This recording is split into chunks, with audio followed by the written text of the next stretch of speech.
did notes and we'll just read over this and move on. So, here we go. Here. Do we know who this feller is right here? Andrew Jackson. Andrew Jackson. No, we are on Monroe. Yeah. I'll do it tomorrow. President Monroe. Yeah, Monroe and the Aragon Field. Is this already period 4? I believe so. I think we have made the transition into period 4. Okay. It wasn't. Yeah.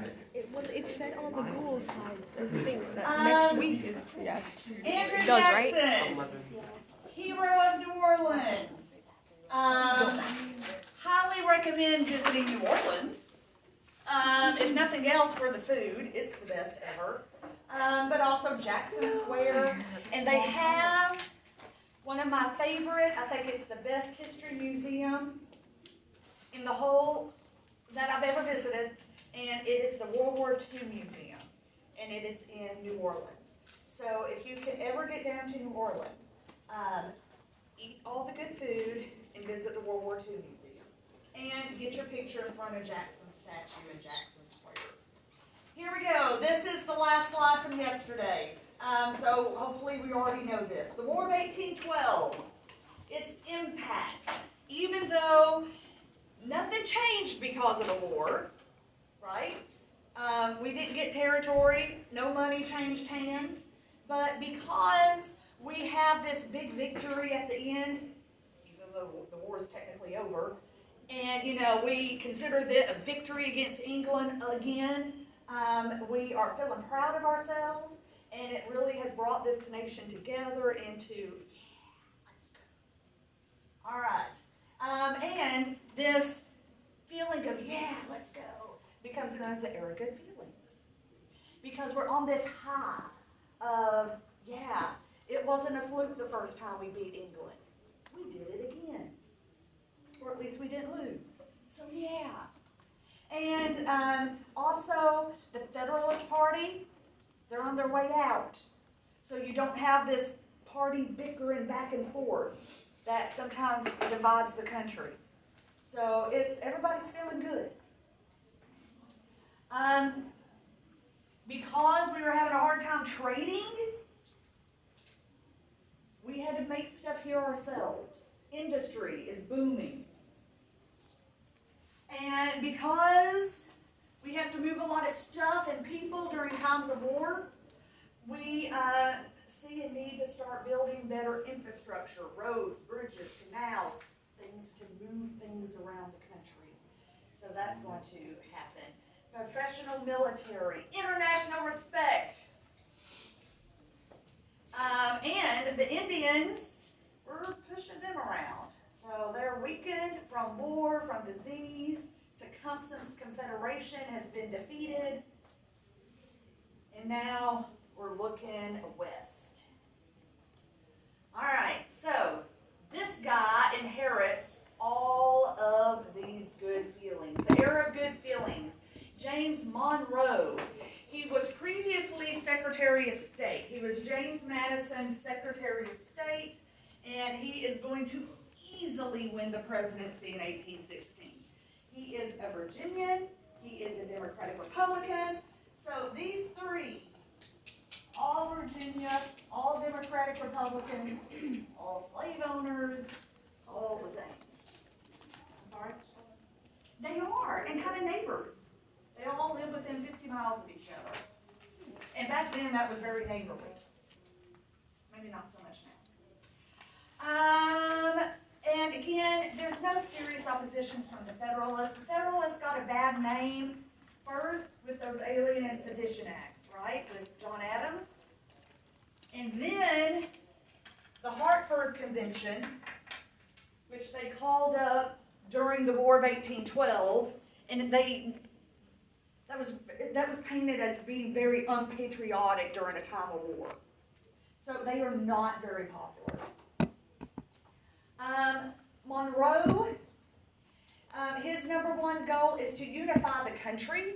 And when I say unify the country, I mean commercially. Like, the North and the South need to trade and conduct commerce with each other and the West, and unify the country, literally with like roads and bridges and transport.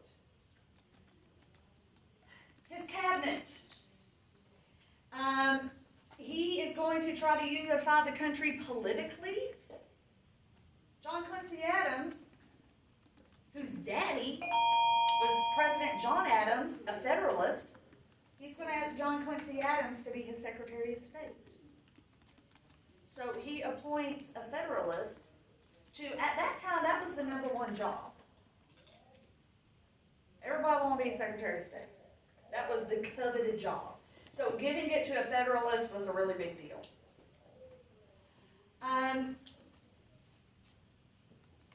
Monroe was well liked throughout the country, even in New England, the hotbed of the Federalists. And he will win re-election without major opposition. Like I said, the Federalist Party is just not important. He is the last of the Virginia dynasty, Jefferson, Madison, Monroe.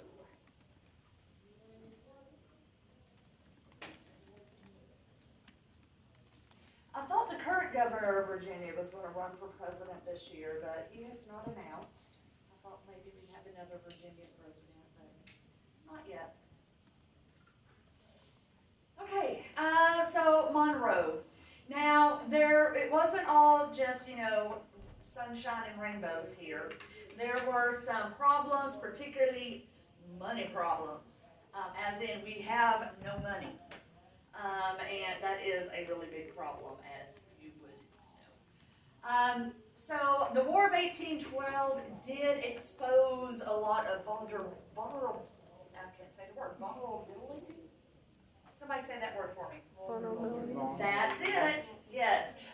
In America, particularly our transportation systems is very lacking, and banking. We did not have a bank. Remember that national bank that was such a big deal in Hamilton, and Jefferson fought it out, and you had the compromise of moving the capital? Well, like a lot of laws that are passed in Washington, D.C., a lot of laws and things have an expiration date. And the law that established that First National Bank, it had expired. So there was no longer a national bank, and that is making things more difficult for the government because we need to be able to repay this debt that we built up because of the war. The other thing is, now that we're back on friendly terms with the British have gone through an industrial revolution. They are making things mechanically by machines over there, and we are not. We're still, like spinning cotton on one single spinning wheel, and then one person is running like a loom in their house to make fabric, and then literally sewing it together one piece at a time to make clothing. All of that has been industrialized in England, and they are making things faster and cheaper, and they are selling it to us, and it is good for Great Britain, but American industry is hurting. Enter this guy. He has the solutions. This is our old friend, Henry Clay. Now, what did we remember about Henry Clay from yesterday? Great compromiser. He's the great compromiser. What was his, he and another guy had this nickname in the War of 1812. Yeah, he was a war hawk. He wanted to go to war. He's the great compromiser. He's the great Kentuckian. He's also the biggest loser. Ran for president 4 times, lost every time. He doesn't have the record though. Other people have ran more often and lost more often. But Henry Clay, here we go.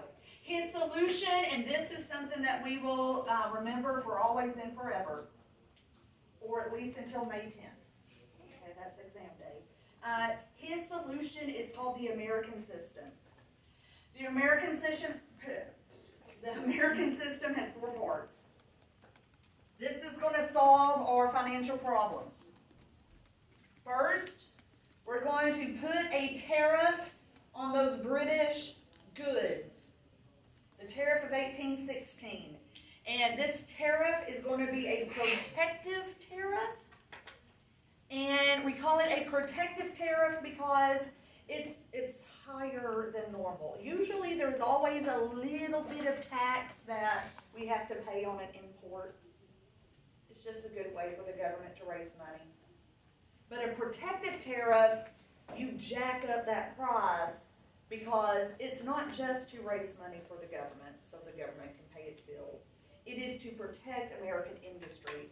Kind of raise the price on that British thing so high that people would want to buy the American product instead. That way it helps American industry and American workers and America, America, America. All right, going to get another bank. Second bus. The second bank of the United States. He says we need to recharter the bank. This would provide credit for new industries. Hopefully, we're going to start manufacturing here in America with a bank. It'll be easier for people to start those businesses. Go get a loan from the Bank of the United States.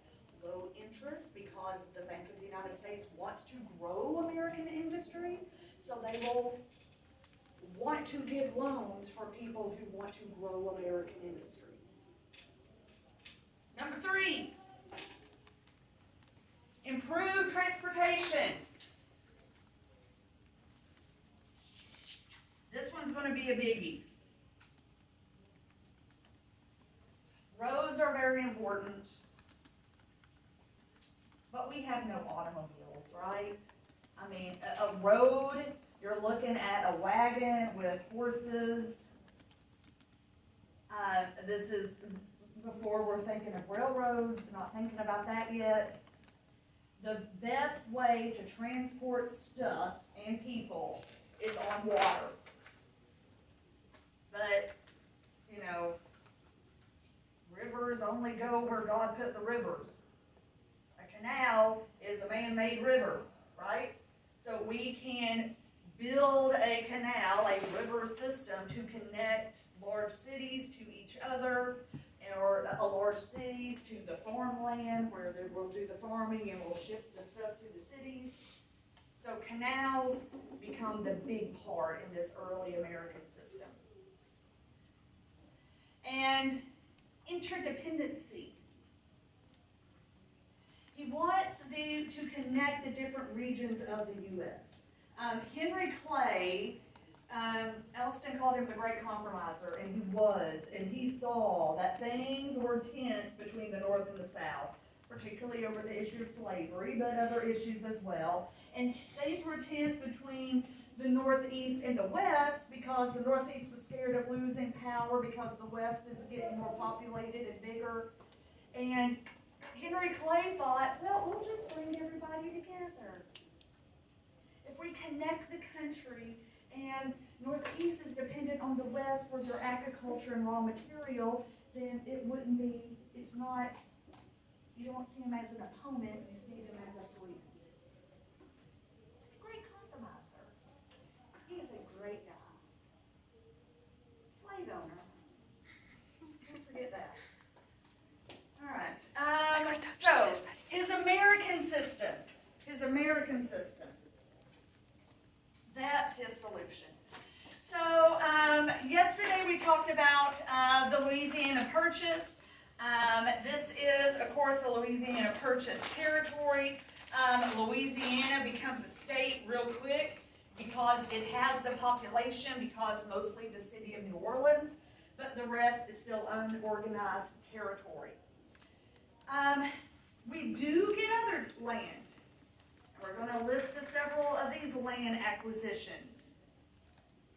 So after the Louisiana Purchase territory, we have the Anglo, meaning English, as in England, Great Britain. Anglo-American Convention of 1818. And there was two things that came out of this. First of all, the English, they're up in Canada, right? They still have Canada. The English are up in Canada. And we decide that all of the Great Lakes, the St. Lawrence River through here, all of that stuff, all of that is shared property. We do not, it says boundary of U.S. after Revolutionary War, Treaty of Paris. It's a dotted line through the middle of the water. But there's really not a dotted line on the water, right? So either side was like, well, what if my fishing boat goes over, because you don't have GPS, right? So we decide, okay, there is no more dotted line. Get rid of this stupid dotted line on the map. We all share these Great Lakes on the borders and the St. Lawrence River on the border. So American ships can fish way up here if they want. And British ships can fish way down here if they want. Okay? So we're sharing the Great Lakes, and we set a hard border on land at 49 degrees north.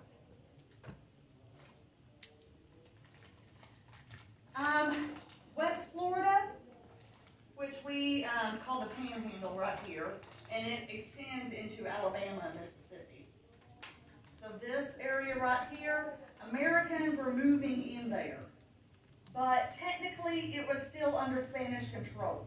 The Spanish had all of this part of Florida, and technically they really had that. But we are getting more and more Americans in that area. Andrew Jackson.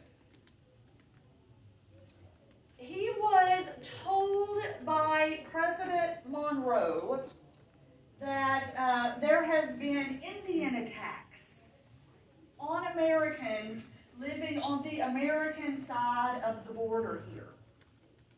And Andrew Jackson, hero of the Battle of 1812 in New Orleans, you need to go and make sure the Americans here are safe.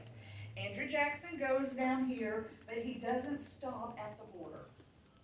He goes into Spanish territory and he thumps the Indians there. And then he goes deeper into Spanish territory and he starts attacking the Spanish forts and outposts. Basically, Andrew Jackson made war on Spain without anybody's permission. But it kind of worked out.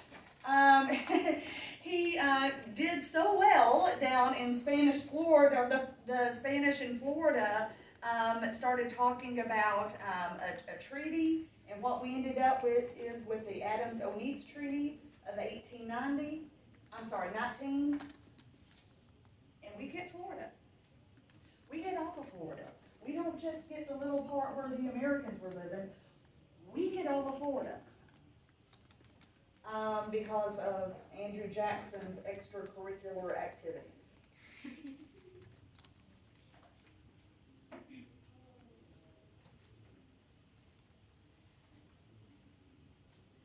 Pretty much the Spanish, after Jackson beat up a couple of Spanish forts and kidnapped the Spanish governor of Spanish Florida, Spain asked for a meeting. Secretary of State John Quincy Adams goes over, and he basically said, "Look, this Andrew Jackson guy, he's a wild man. Y'all just need to get out of Florida, or I'm just going to unleash him on you." That's pretty much what happened. And he was right. Andrew Jackson was a wild man. We'll talk more about him next week. Okay, so this is the United States of America. It is color-coded, most populated down to the least populated. Most populated, 90 people per square mile or more. And then fewer than 2 people per square mile is the green. And when we say people, we're not counting Native Americans. We are counting enslaved people, but not Native Americans. Now, do we know enough about American geography we can name these 3 spots? What city would this be? Boston? New York? Ooh, okay, that's why I was afraid of. Washington would be here-ish. So what's the other? Baltimore, Maryland. Which was why that battle at Baltimore was a really big deal in 1812, because it was one of the biggest cities in the United States. Alright, couple of more things here. We're going to start with the Missouri. Do not write anything on this slide, or copy, or whatever you do. This is just, we'll get to what you need to write down and know about this in just a second. But this is just kind of to set the stage. Alright, so 1819 comes around, and so Missouri wants to become a state. They have been a Missouri territory. Americans are living there. They got at least 50,000 people in the Missouri territory, including enslaved people. And they are wanting to join the U.S. as a legit state. Now, the problem is, we got 11 free states, 11 slave states. So in the U.S. Senate, you got 22 senators from free states, 22 senators from slave states, perfect balance there. House of Representatives, pretty close balance there, representation between slave and free. And Missouri would upset this, right? That would give the slave-holding states more power. So, Congress comes up with, well, let's try this. The first one was the Talmadge Amendment. It was proposed by some Northerners. And they said, okay, well, first, Missouri, you can't have slaves anymore. You're going to have to start gradually emancipating the enslaved people that are already there, and not bring in any more slaves. Obviously, the South did not like this. And this is whenever we start hearing instead of people saying slavery in Congress, they call it the peculiar institution. Like whenever I was growing up, way back in the 1900s, like 1970s, 1980s, like on TV, you could not even say the word sex on TV. You couldn't say sex on TV. Instead, they used the word whoopee. Stupid, right? But they thought it was more clean and more sanitized. And this is kind of what we're doing here. Actually, that sounds dirtier to me, doesn't it to you? But anyway, that is just kind of a stupid thing. But the people who were enslavers, the slave owners, they felt insulted by the word because it sounded bad and it made them sound bad. So they preferred this, the peculiar institution. And then there was this other option, which is, okay, well, let's keep this balance that we have right now. We just need to find a buddy state for Missouri. And it's actually, they call it a sister state.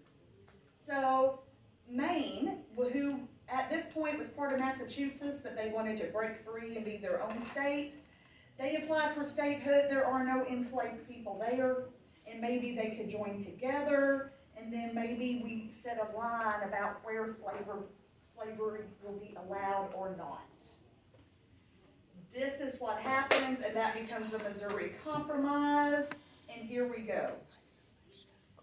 The red here, these are slave states. Missouri is going to be a slave state. The blue, free states. Maine is going to be a free state. This is the line.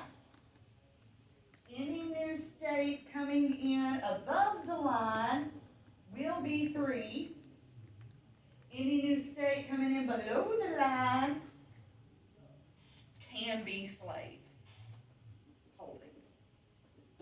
And Arkansas does join as a slave state, and their sister state will be Michigan. This is divided up, so it keeps the balance. You know who came up with this great compromise? Henry Clay, our old buddy. So for Missouri Compromise, listen to this. Missouri Compromise, this date is, one of those dates that, you probably need to keep in your back pocket. And this is what earns him that nickname, the Great Compromiser, this Missouri Compromise. And these are the things I want you to list about the Missouri Compromise. The date, of course, is 1820. Missouri is a slave state. Maine will be a free state. And then this line is drawn. North of the line, no slavery allowed. South of the 3630 line, you can have slaves. 3630, this is a line of latitude. Yes, it is. It's a line of latitude. So I have to think, latitude and longitude. Latitudes are like this. 36 degrees, 30 minutes. It's the border between Arkansas and Missouri, pretty much.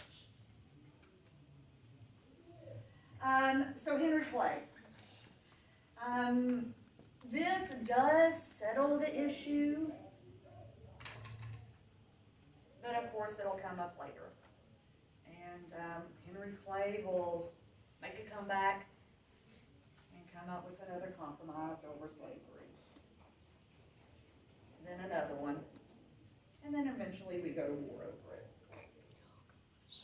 All right, last of the notes for today is this, the Monroe Doctrine. 1823, Monroe Doctrine, as in President James Monroe.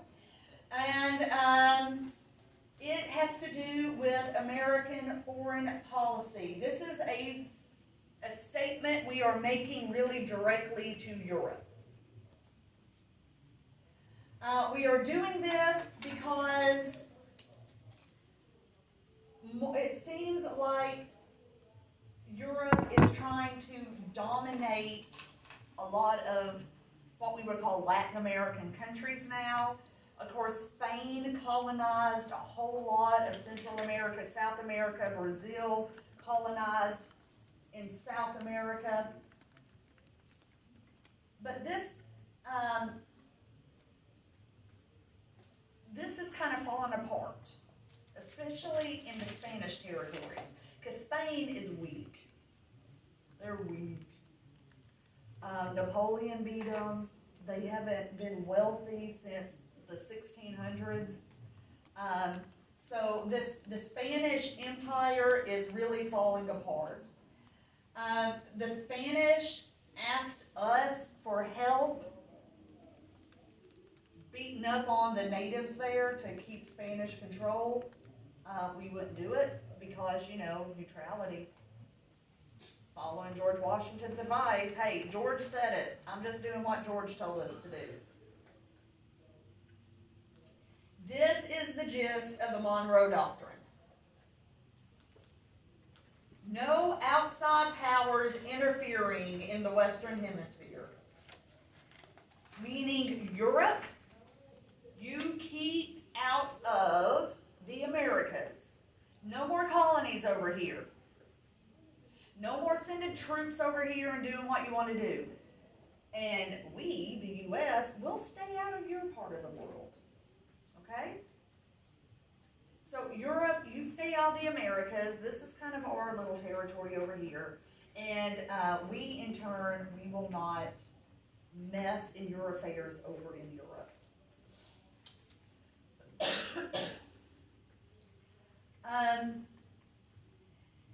If you try anything, we would consider it an unfriendly act. Don't try don't try to intervene or stop any of these colonial revolutions that are happening. If you do, the U.S. will consider it an unfriendly act. And do you want to mess with the U.S.? We just beat England twice. Now, that was big talk. But the Spanish, they weren't going to push their luck, and they pretty much fell into line.